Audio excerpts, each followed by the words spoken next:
Generation Z, or people born starting around 1996, is a more racially and ethnically diverse group than previous generations.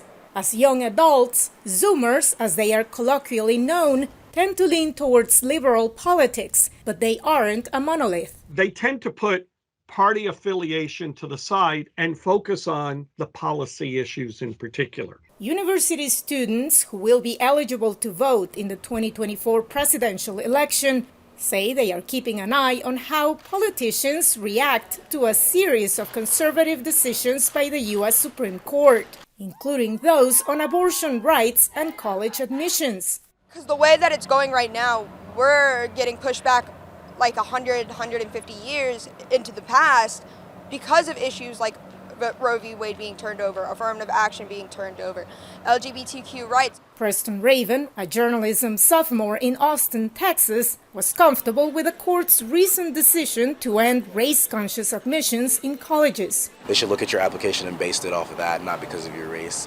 Even though I am a person of color, I just think everyone should be equal. Women's rights and economic policies could sway Elizabeth Andrews' vote, she said.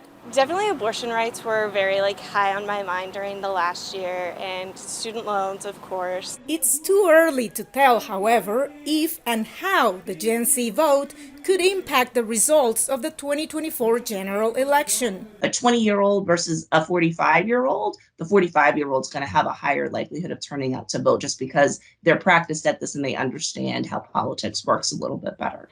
As she pondered the recent Supreme Court decisions, 20-year-old student Oishi Mukopatai wondered about the overall Gen Z turnout at the polls next year. I definitely will be voting, but I think it's a split issue with my peers because I do have some peers who believe that their vote doesn't count. What can politicians do to change that perception? What you want to do is sit down and talk to Gen Z voters. If we listen, they will tell us what concerns them. Gen Z first-time voters, analysts pointed out, will also need guidance on how to register as they start to become familiar with the presidential election process in the U.S.